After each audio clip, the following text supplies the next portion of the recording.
श्याम दोस्तों, हारे के सहारे की जय हो। दोस्तों, आज की वीडियो में हम जानेंगे बाबा श्याम जब अपने भक्त पर प्रसन्न होते हैं तब बाबा श्याम अपने भक्तों की मनोकामना पूरी करते हैं। जब धन दौलत देते हैं तब बाबा श्याम भक्त के बारे में न्यारे हो जाते हैं। बाबा श्याम जिसके ऊपर प्रसन्न होते हैं उसकी किस्मत चमकते देर नहीं लगती। उसे रातों रात बाबा श्याम लीक से लाख कर देते हैं। बस इसमें कुछ नहीं है, सारा खेल विश्वास का है। अगर आप पूरी श्रद्धा विश्वास भाव के साथ बाबा की पूजा करते हैं या नाम जाप करते हैं तो वैसे ही बाबा भी अपने भक्तों पर कृपा बरसाने में कमी नहीं करते हैं। तो आज की वीडियो में एक बम्बई में रहने वाली भाई की है ये। कैसे वे भाई पहले बहुत गरीब थे, फिर उन्होंने ऐसा क्या किया कि बाबा श्याम की कृपा उन पर हो गई, वह करोड़ों के मालिक बन गए। बाबा श्याम ने कैसे उस भाई का भाग्य पलट दिया।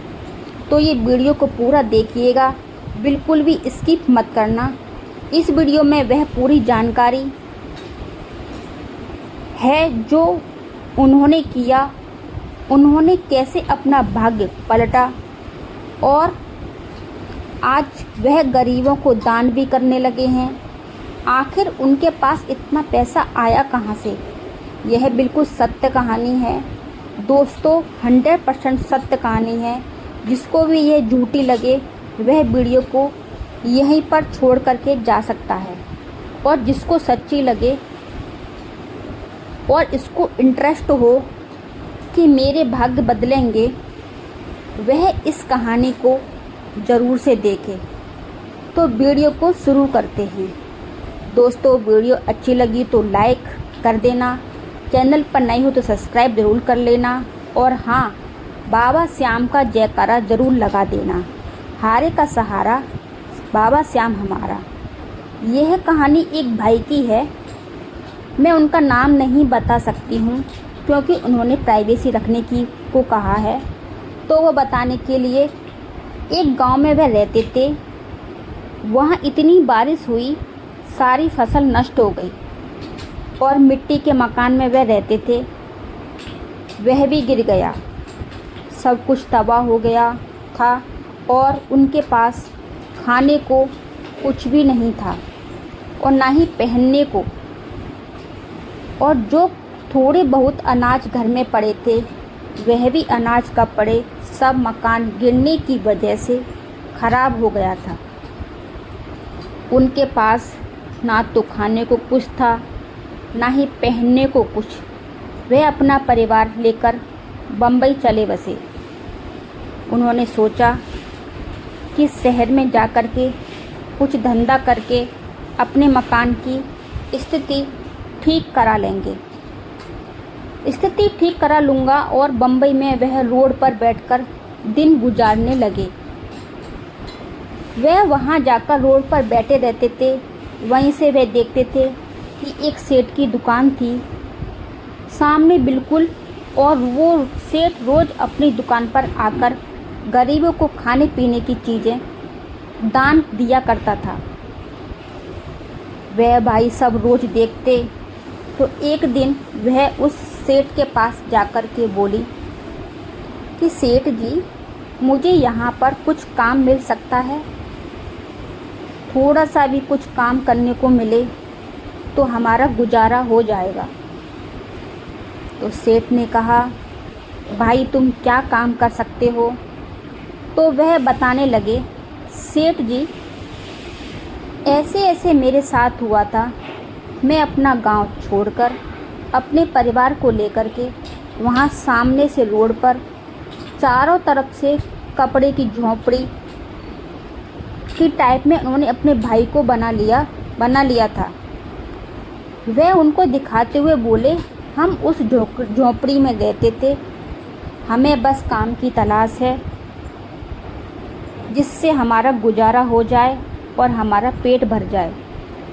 सेठ जी बोले, कोई बात नहीं बेटा, हम भी कभी ऐसे ही थे, आज जैसे ही थे, आज मेरे पास सब कुछ है। बाबा श्याम का दिया हुआ ही तो है, मैं आपकी सहायता ज़रूर करूँगा। परेशान मत हो बाबा, श्याम चाहेंगे तो तुम्हारे भी दिन बदल जाएंगे। तो सेठ ने उस दुकान पर नौकरी पर रख लिया और सेठ दुकान पर नौकरी करने लगे। सेठ की दुकान पर नौकरी करने लगे। नौकरी करते करते 15 दिन बीत गए और एकादशी का दिन भी आ गया। सेठ जी को खाटू श्याम जाने ही था, क्योंकि वे हर 11 को हर एकादशी को खाटू श्याम जाते थे।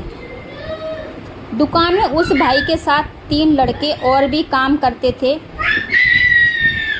वह खाटू श्याम जाने को टिकट देख रहे थे।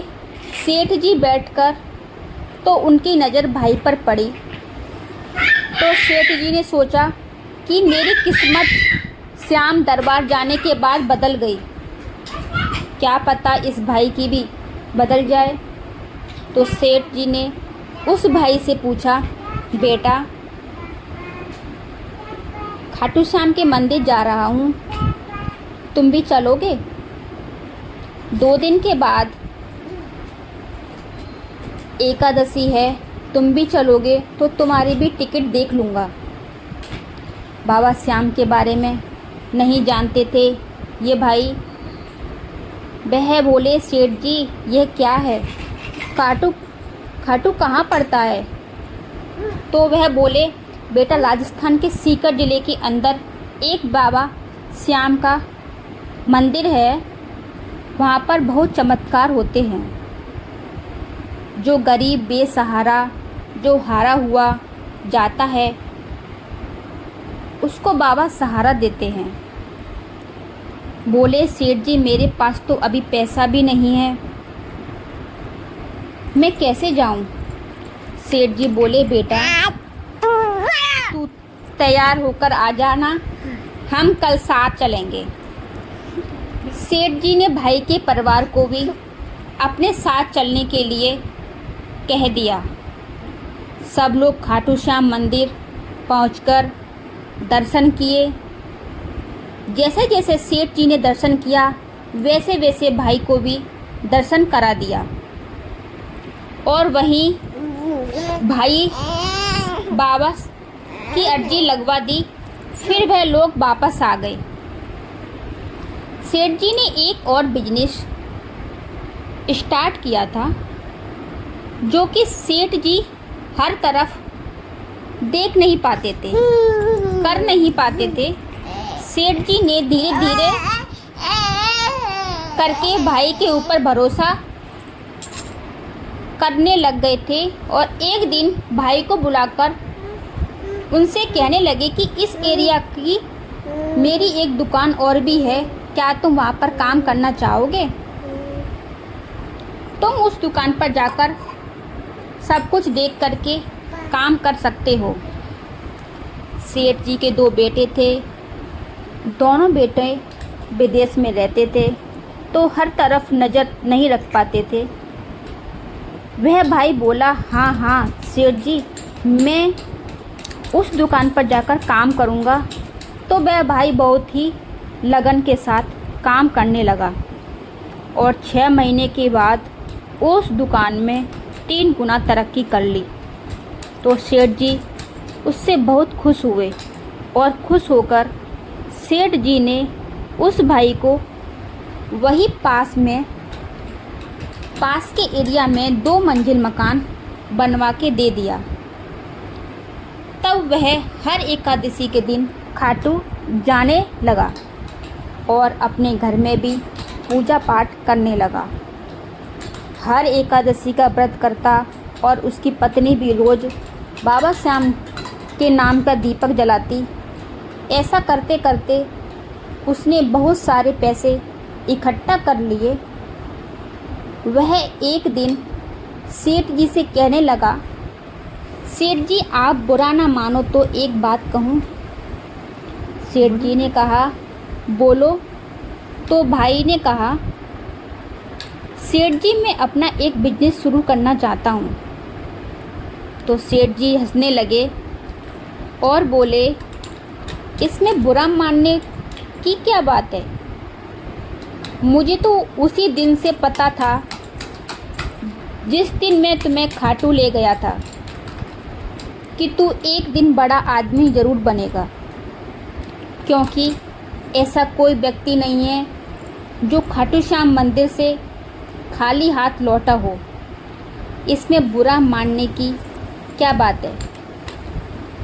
बाबा हारे का सहारा तो ही हैं। सेठ जी ने उस भाई के बिजनेस में पूरा सपोर्ट किया और नया बिजनेस शुरू करवाया। नए बिजनेस में उसे प्रॉफिट होता गया। आज वह भाई 3 साल पहले की स्थिति उसकी क्या थी और आज 3 साल के बाद वह भाई करोड़ों के मालिक हैं और वे हर एकादशी के दिन बाबा श्याम के मंदिर जाता है और गरीबों की मदद करता है। बाबा के दरबार से कोई खाली हाथ नहीं लौटता। बाबा ने जैसे उस भाई की किस्मत पलट दी, वैसे ही अपने सभी भक्तों पर कृपा बरसाएं। बोलो हारे के सहारे की जय हो।